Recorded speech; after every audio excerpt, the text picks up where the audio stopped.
Welcome to another edition of the GM Files. Jim Buchanan alongside Bobby Evans, and it's our pleasure to be joined by Hall of Famer, class of 2019, Lee Smith. Lee, great to see you right out of the gate. I mean, very rarely do we have these stories that go back years, but you and Bobby have a relationship back to when you were pitching for the Red Sox. Take us through, if you would, the young Bobby Evans back in the day. Well, man, I tell you what, it's glad to be on the show here, man. But, with Bobby, he was always sort of shy a little bit, back in the day, and I always give him a hard time talking about basketball. And then I found out that he had them deep roots, Carolina and stuff like that. So we hung out a little bit and talked, but not as much as it was when we got to the Giants. But, I was just telling him, I was really glad, that was really nice to him. Of course, he actually gave me a job later on in life, and I appreciate that. But you know what? He was just like bleeding that blue, man. I'm like, it was unbelievable. But we always had a good time and things like that. And I think Bobby was somewhat a translator for me because I was actually a traveling secretary, and I'm from Louisiana, and he didn't understand proper English that well. And I'd always ask the guy about, hey, man, where's my food stamps? And he was like, oh, Lee, we don't have food stamps. And he was like, hey, Jack, I think Smitty is talking about his meal money, stuff like that, So it's been a great and a fun ride knowing him, man. Well, we had fun. I mean, back then, Lee was intimidating not only on the mound, but he was intimidating presence in the clubhouse. I mean, he was a big, strong, how tall are you, Lee? 6 what? 6'6". Yeah, 6'6". I mean, the clubhouse was like a 6x6 in Boston. We didn't have a whole bunch. Fair point. But I didn't know about his basketball game at that time. I learned about that later when he came to the Giants and we had a chance to play some basketball and I'm sure he taught me a few things. I might have made a shot over him once or twice as well. So. We had a lot of fun, Lee, and you were a tremendous impact, jumping to the Giants. I mean, just in terms of your presence with the young players, how much did you enjoy working with the young guys, and still to this day, working with the young guys today? Hey man, that was my favorite thing to do when I come in spring training, to try to help some of the young kids, hopefully not make some mistakes that I made out there of really thinking about not being so insecure. But the main thing that I really loved, I remember you guys used to ask me to come to a big league camp. I'm like, nah, man, I want to stay with the kids in the minor leagues and see, when they get better and see how they, elevate their game. So they come out every day and find some 17-year-old kid, and I'm talking to him and he got no idea who I am. I'm like, man, then you get you get a relationship with them every day out there in spring training, because when I played, spring training was like 5-6 weeks, and then as a coach, you get there like maybe 3 weeks and you trying to learn the kids and you got trying to make up the teams and things like that. But just that influx of seeing these kids every day, man, and getting a relationship with them. Yeah, and these kids gravitate, Jimmy. They gravitate to Lee because they know of his experience, but he's also got a way of keeping the game fun. He doesn't let you take yourself too seriously, but he also understands how to deal with the intense moments, the big outs in the game. And so, guys love playing for you, love working with you. Yeah, that was the main thing. That, like I said, when you guys would get these kids every day, and then to see them go to a big league camp. Or see the guys go up to a big league game and they come back and like, hey man, what happened? What do you think? And just to get in there, like trying to get them to relax a little bit, because it's tough enough going out there trying to get out big league hitters. I said, what you do? You let the guys get themselves out, and learn how to expand the zone. Because now with this, everything that's going on in baseball now, it's crazy. I don't even know if I could play because, everything is like, time related. They're talking about, can you imagine me getting two in front of the mound and what they got, like 2 minutes now? Man, I get one warm-up pitch now, So it's just those things that those guys are taking away where you don't get a chance to get out there in between pitches and think and step off and things like that. So those things that I really, really, really tried to instill on the kids was like, man, I played 18 years in the big leagues. My career went by fast. And the one thing you got to do is savor the moment, man, when you get a chance to get it out there. And I think so many guys think it's going to be there for them. And I'm like, all it is like one pitch, you know, or something to go wrong on or off the field. Don't take things for granted because that career goes by short. That's great advice, Lee. 18 years you said, right? So is that, if you were going back in time, giving yourself advice coming up, right? Those early days with the Cubs, is that the single piece of advice, or would it be something else that you would tell yourself? For me, I didn't take the game that serious because my first love was basketball. And it took me a while to, okay, I'm going to focus all of my thoughts and energy into being a pitcher because, man, when the Cubbies made me a relief pitcher, I quit because back then it was like a slap in the face being a relief pitcher. It was like the relief pitcher didn't get in there until the starter got beat up, so I was like, man, I want to be a starting pitcher. And so I actually quit playing baseball. And a young man by the name of Mr. Billy Williams, we on the air, I can't tell you what he said to me, but in so many words, he said, boy, you ain't done nothing, So just to think about if I wouldn't have took his advice, or the one thing, so many people in the game had been telling me this, but it's one way that Billy Williams, like one day telling me hey man, I see the game changing. This relief pitching role is going to change the game and the way people play this game and the way they manage these games. I didn't see that. I had no idea. All I saw was I want to be a starting pitcher because the relievers didn't get the pitch until the game was 10-0.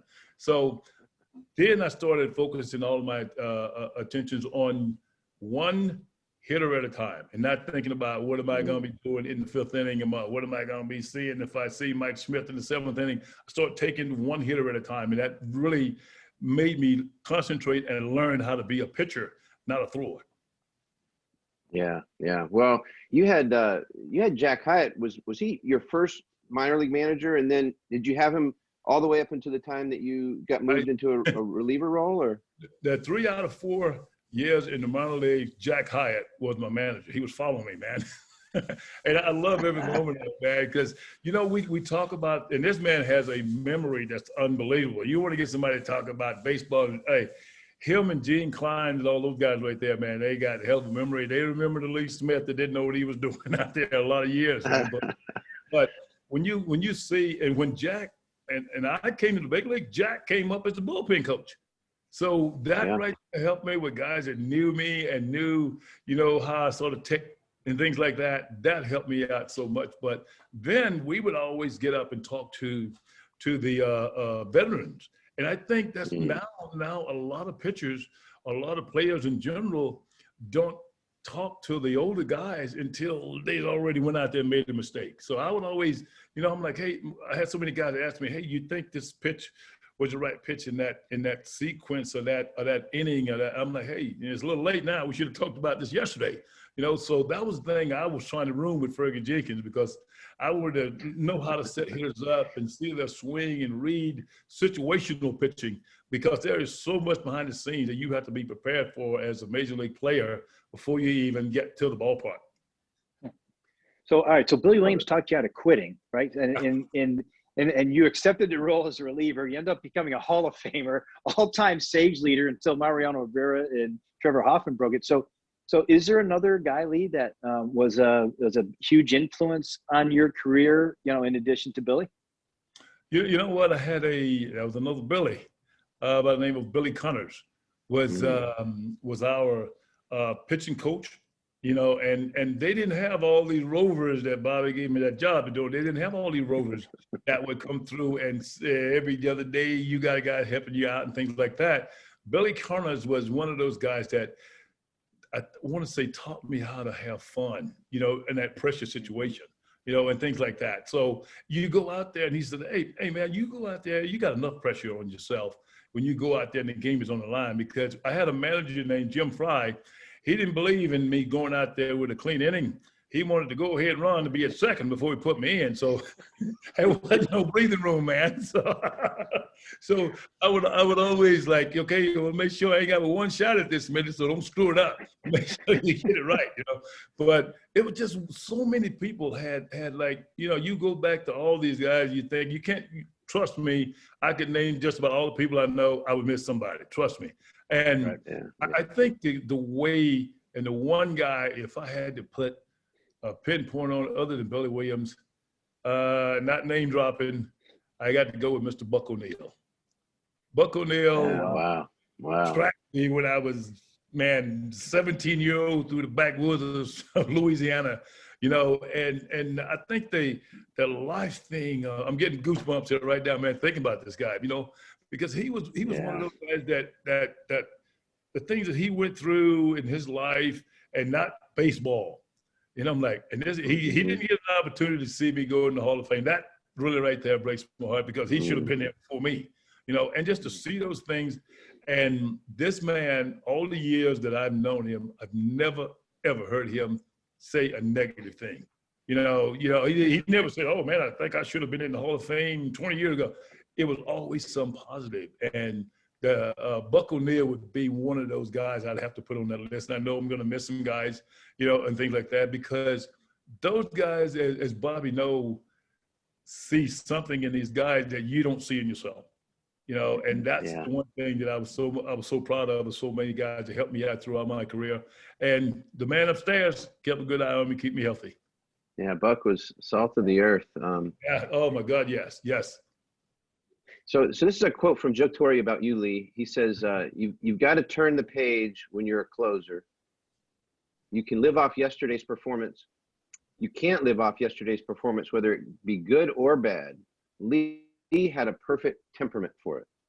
What's your thoughts about that today for closers, having the temperament to finish a? Well, I think Joe had a lot to do with that, man, because, Joe said I amble out to the mound and back. I don't know what that meant, but I'm glad he said something about myself and Mariano Rivera. He said those were the two guys that I could give the ball to and just walk off the field. And Joe, I don't know where all this talking comes from with him, but he wouldn't say very much, man. And I always look at Joe and I would think about his background. I'm like, Joe, man, he looks like a guy could kill a family and go have a big breakfast, So I don't want to go in his office. I'm saying, man. But the thing is, just someone of that nature, of a Hall of Famer before me, to have that confidence in me, But so I just always look at, if someone of that, that stature could give you and have that much confidence in you, that really is a big pat on the back there. And to throw me in there with that Mariano Rivera fella, was a good step for me. Good stuff. That's a heck of it. Yeah, that's weird. Hey, I wanted to go back to ask about your basketball, by the way, because I know you said it was a passion of yours, right? So we were talking before. You used to shoot around with Larry Bird and Kevin McHale, Robert Parrish. Michael Jordan's name got mentioned in here. Can you take us through some of these stories here? Bobby knows them. I don't. Well, you know what? I like playing a lot more with Michael, because he passed more than Larry did. But just like I said, man, you just think about the names that we're talking about, these guys right there. But I think the one dude that really drove us all out there was Danny Ainge, because he had the Lee Smith going, he couldn't get which one he wanted to do, So those guys, I actually played high school and college basketball against Robert Parrish, because he's from Shreveport, Louisiana. So we had a connection way before that, But, it's just something to break up that monotony of, okay, I got to go to the ballpark. Today, we're going to see these guys and what's still happening in the ninth inning. They'll just really break away from the game and focus on the pressures of the game. Yeah? And that was one of my releases, I think. Yeah. We'll be back to GM Files after this message from DraftKings. Guys, opening day is here, finally. It's been a long winter, and DraftKings is hooking it up on multiple fronts. They got their bet going, $1 to win $100. If the team you pick gets a hit, pick a team, 30 MLB teams. If that team gets a hit, $1 to win $100. It's an insane deal. Also, we're stoked with DraftKings. They've got a whole Jomboy area of bets. The Kuiper that Jimmy made up, K's, plus innings pitched minus earned runs. They got Cole versus DeGrom, little Yankees action. We've got AL versus NL runs. We got to make up our own bets only at DraftKings. We love them. Go sign up. They're giving away free money. If you ever use money, you should be interested in DraftKings. Download the top-rated DraftKings Sportsbook app now and use promo code GMFiles when you sign up. $1 into $100 if the baseball team you pick gets a hit. That's promo code GMFiles, $1 into $100, limited time only at DraftKings Sportsbook. Must be 21 or older. New Jersey, Indiana, or Pennsylvania only. Minimum $5 deposit. New customers only. Winnings paid out as $4 free bets. Restrictions apply. See DraftKings.com/sportsbook for details. Gambling problem? Call 1-800-GAMBLER or in Indiana, 1-800-9-WITH-IT. Yeah. Well, you made a lot of fun for us and the Giants as we got to play some basketball with you over the years and defend you and make a few shots on you. So can't beat that. Can't beat that. Well, I got to say, I didn't have to worry about getting fired. I was playing with the GM, man. Just don't injure him. Don't injure him, right? Hey, he used to always say to me, I don't care what you do, you're still throwing batting practice tomorrow. I'm like, yeah, don't roll the anger because I'm going to put you out there. Him and Shane Turner was wearing me out, but I was throwing BP no matter what. No doubt. No way around that. So Lee, you had to go through a number of trades during your career, and what was the hardest part of being traded during those? Some really great teams, of course. Well, you know what? The first one, because the Cubbies, to me at that time, didn't seem to me that they were trying to go in the direction of getting to the World Series or the playoffs and things of that nature, which we did get really close in '84. But I was like, man, I want to go somewhere that I think I have an opportunity to win. And I go to the Boston Red Sox, who were in the same shape that I was in when I was in Chicago at the time, man. So it was one of those things. And Bobby, they didn't have the interleague play. So we didn't see any American League clubs instead of spring training and things of that nature. So that was the toughest thing, I thought, me getting to learn the hitters, because I didn't even watch the American League back in the day because we never were going to see them until possibly, the All-Star game and am I going to play or not, things of that nature. But one of the key guys that helped me out that I thought through a little like me was Roger Clemens. So I would talk to him about situations. So you look at what Roger Clemens going 8 innings and got to do with you, as a guy that may be throwing 1 to 2 innings. And so I was like, you know what? I talked to him about same thing I did with Fergie about the American League, because everybody said, well, you're not going to get to face the pitcher anymore. I'm like, the last pitcher I faced in the National League was Don Robinson, and he took me deep. So don't give me nothing about these pitchers can't hit. So the thing about it was just learning the league, learning the manager, the team. But the main thing was learning the pitching coach, manager, and I had Bill Fisher, which we got along really well. God rest his soul. We had a lot of things together that we talked about, and knowing where I was going to pitch. That has so much to do with, I think, some of the young guys now, I think, have an idea when they're going to be used. And they need to know that. Back then, I came from the National League. I'm like, hey, man, I might be in the 7th inning with Jim Price. So thank God I'm prepared for this, But I think the preparation before you go out there and not get blindsided is one of the key things now. But it's so tough now. Yeah. What was it like pitching? You had 2 appearances in the postseason. What were they like for you? Oh, my God, man. I can't lie to you. In '84, I was scared, man. I'm telling you, because, that was like all I heard about was the GOAT and the 100 years, the Cubs not getting there and things like that, and there was so much negativity of being said about the Cubs situation, things like that. But the players, when we had our meetings and stuff before the game, we didn't talk about nothing like that. All we talked about was the positive. But I'd have to go with the first one. In 1984, not taking anything away from the San Diego Padres. We had a better team. They just played better than we did.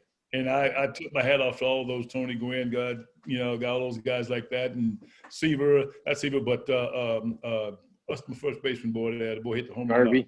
Yeah. All those guys. Steve Garvey, I took my hat off to them. They played better than we did. And that's the one thing I think a lot of guys now don't give a credit. So, hey, man, all right, you beat me. But the next day, your ass is mine, So that was the attitude that I wanted to put in there with the guys to have that thing, not take that negativity back out there the next day. But And we go there with Boston, and Oakland had everything. They had everything going, but we had a ball club that we felt that we were adequate enough to play with them, especially with the way it was set up back then. You know, the 3 out of 5. We got to Roger Clemens, Hurst, and go from there. And we had a damn good bullpen. Rob Murphy was throwing the ball really well, and we had a couple of other guys in middleman that we had. Mike Smithson didn't get enough credit, but he threw the ball really well. And so we had an opportunity there, but the Dave Stewarts and all the boys there, Oakland had a lot of power, even on the bench. I'd much rather face the guys on the field than the bench they had, man. But it was just one of those things. They just beat us that year. Yeah. Well, Lee, you look back at the championships the Giants won in 10, 12, and 14, and you had a unique perspective because so many of the pitchers that came and contributed to those World Series came through our system. You had a chance to be a part of their career very early as Giants. I mean, you think about Matt Cain, Tim Lincecum, Madison Bumgarner, Jonathan Sanchez, Ryan Vogelsong, Sergio Romo, Brian Wilson. I mean, so many guys that came through, and you got to see a snapshot of them at a very early part of their career. Anything stand out to you about seeing those guys at a young age? Hey, I tell you what, when I went to the Giants AA affiliate, when they had the Kurt Ainsworth and and the Vogie and Kevin Joseph and all those guys, man, I don't know what happened to me. Jerome Williams, guys like that. I don't know what about me. I just fell in love with Ryan Vogelsong. I don't know, something about him that just stuck out. When you guys were talking about trades and who was going to go to do this, who was going to trade, and I'm like, man, don't trade Vogel. And I think you guys were sort of hung up on Kurt Ainsworth at the time. He had Zerby in there. But I think in the end, thinking about it, the old boy that we got, Mr. Schmidt, I think I might have traded him too. Yeah, Jason Schmidt did a pretty good job for us for sure. Yeah. So those guys like that, man, you don't take a chance with a guy with that kind of stuff. But Vogie, for some reason, Vogie sort of just, I don't know, I fell in love with him in there, and I thought I saw the heart. And then actually we got him back and the things that he did. And that's the greatest thing I think I saw before I left the Giants. They had hired him as a coach. And I'm listening to him talk, and I'm like, that sounds like one of Lee Smith's speeches over there, man. Let me go over there. But the same thing I told him in AA, he was really going back to that. He's like that old mold. That's what Vogie was like. But, and not taking anything from the experience and the talent that other guys heard, but Ainsworth, I think he was just, injury prone, and then things like that. You don't know what's going to happen with that, but, those guys take really good care of themselves. I really like the kid we had, Kevin Joseph. I like Zerby, a couple other guys that we had, but it was just, we had so many guys that we was like, what the hell are we going to do with them? All of them can't go up. That AA club, I think, and Torre, I think he helped the guys in that pitching staff and stuff like that. And Jerome Williams might have played for more teams than I did, and he probably got 15, 16 years in the big leagues, man. And those things like that, you just think about, and you're glad to see how you helped. And I know that's got to be a good feeling for you too, Bobby, to see that's done, in the era that you were there, man. And it's just one of those things, man. You see the little thing that you put together that you guys did in the big leagues. I mean, you guys picked up some guys that nobody wanted that end up like the damn MVP, They did all right. And all those guys like that, like Pat and all those guys like that, you got picked up, and like a lot of teams that give up on them. That's what I thought Bochy and the Giant organization had, that eye that they could look and see, okay, we can tweak this one little thing right here and help this guy. And it was really good. And I think that stems to me, I got to do a little name dropping on what they done with the Shane Turners, the Jack Hyatts, Brett Bradleys, and the guys like that, what they saw from the old school, and things like that. And you took that. But the bottom line was the big leagues guys making that decision. You can give all the info and all the advice you want to be. If someone don't take that information and say, okay, maybe we'll give this a shot. But I think the pitching guys did a hell of a job there. Yeah. Bochy had a little bit of it. Sure did. Well, Bobby, I'm curious because you brought Lee in, right? I mean, all this experience, and you knew him You were getting him coffee when he was a player, right? Now you see him as a major leaguer. He's retired. He hadn't been in the Hall of Fame yet. You hired him. What stood out about Lee and the way that he addressed and also communicated with young pitchers? Well, we always look to build a toughness about our guys, a mental toughness, not just a physical toughness. And we had the privilege of between Jack Hyatt, Dick Tidrow, they got to see Lee as young Lee, and then as through his career. I got a perspective of him, of course, as a player. But now at a point where he's his playing career is over. I mean, it's hard to get guys that understand the game as well as Lee did, and the approach mentally, but also the approach physically, the ups and downs of bullpen roles. And so for us, Lee was just a natural communicator. We were in Shreveport, Louisiana. It was a chance to just get his feet wet, just not have to do a lot of traveling. He could be right there and spend some time with that club. But for us, it became very apparent early on that he was getting the attention of these guys, and he could say things to guys that others couldn't say to them. And there was a respect just from his success, his career, and it goes a long way. I mean, players hear a lot of different things from coaches, and sometimes it's someone who's not with them every day. And so as Lee was roving, he could say the thing to them that the pitching coach had been trying to say, but for whatever reason, when Lee said it, it made sense, or it took him to the next level. And so, and Lee's commitment to it, I mean, he's stayed with it for all these years, and has impacted so many players' careers, and again remains very popular among pitchers and staff to have him around and have him present and contributing. So I do have a point of clarification though. Did you say last year with the Giants? You haven't left the Giants, have you? Oh yeah, man. I'm with the Cubs. I'm with the Cubbies. So is this your second year with the Cubs? Yes. Yeah. I did be my second year with the Cubbies. I didn't know that. I didn't know that. I mean, I remember when I saw you at Fenway, you were still with the Giants. That was, of course, 19. That was 19. I was still with the Giants. Yes. But in my you got me fired, man. in my designated for assignment year, I was already fired. So I was just getting paid for my final year of contract. Yeah. But so you didn't go back to the Giants in 20? No. Wow. No, I tell you what, I got to tell you though, I really, really enjoyed all my years there. And I tell you what, from the ground crew to all the guys, man, that were there. I mean, I had a really good time. And I always, I have to catch myself saying we, and I'm like, okay, I'm not a Giant anymore. Like, it's got to be tough for you too, man. Because you think about that, man. And especially when I see some of the guys that I'm going to tell you what, you would not believe how many Giant kids still call me to this day, man. It's a I'm good sure. Love it, man. I love it, man. And half of them are like, hey, Smitty, I want to use you on my resume as a coach. I'm like, yeah, boy, I like you. But things like that, makes you feel good. And they let you know that the kind of organization, it was really good. I enjoyed it. And my first, coaching thing, and really, really a lot of people, I found out later on, once I saw these players that you had me working with in Shreveport, that was probably a talented ball club that they had. They had the A ball club, had some good players, but that double A team, they had, it probably was like 12, 14 of those guys went to the big leagues. At least. Right. Yeah. Yep. Mm-hmm. Well, the thing that Lee won't tell you, but he's also a tremendous father. Lee, how many kids, and how are they doing? Because I mean. Oh God, yeah. Well, 5 kids. They're doing great. Thank God.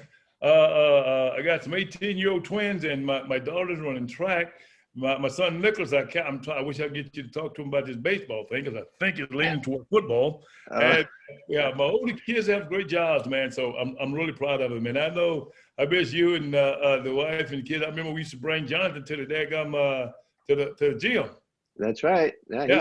He thinks he can shoot better than me, and he probably can. But I'd love to see that, man. Yep, you'll have to see that. Yeah. I want to see that, man. Because yes. I love it. Hey, Lee, I want to ask you one more, because I remember talking to you right up to becoming before getting into the Hall of Fame, and then after getting into the Hall of Fame, and you always showed a level of patience, even though he could have been frustrated. You deserved to be in there a long time ago. How rewarding was it, finally getting into the Hall of Fame, that even though you should have been there probably 15 years ago?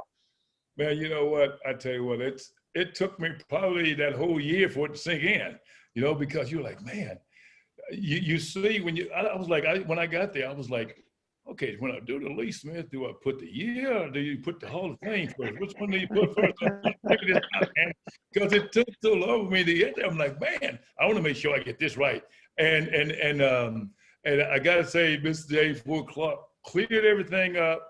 She said, you put the Hall of Fame first, mister. I was like, okay, I think she might know what's going on with this. But, it's so rewarding to think, man, Bobby, my hometown still don't have a red light. And they finally gave me a little plaque thing up there with the Lee Smith on the billboard. I'm going to have to send it to you, man. It's not basketball. Yeah. But I tell you what, man, it took me a while to get it. But then you look at, you know what? It took a long time to get to the Hall of Fame. Then you think about it take a whole lot of trouble to get, a whole lot of, effort to get to the Hall of Fame once you get into New York to get to Cooperstown, man. So I guess that all goes in together. But I tell you what, it's worth the wait, man. But Jimmy, he was awesome. Incredibly humble. No question. The whole waiting period. Goodness. I mean, he took it so well. I mean, he took it in stride, and he wasn't frustrated or expressed that in a way that in any way took away from his humility. And so his humility is legit. No question. Anybody feel like that could step back and say, you know what, Buck O'Neil, that guy right there, man, he's still right there for me. Yes. Yeah. That's a great point. All right, so one more. Do you have any Bobby Evans stories outside of his basketball skills, Lee, that you can share with us? Well, he always would complain of a tight quad or something when he didn't get back on defense. That's about it.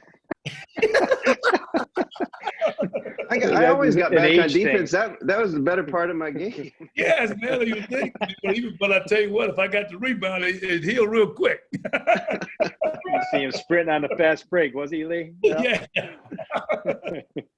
Yeah, nice. Very nice. But Bobby, I'm really, really glad that we got this squared away, because my little lady Diana's been on me about my electrical skills or technology or whatever you want to call it. You got to thank Miss Diana for taking care of this, man, because this couldn't happen for her, man.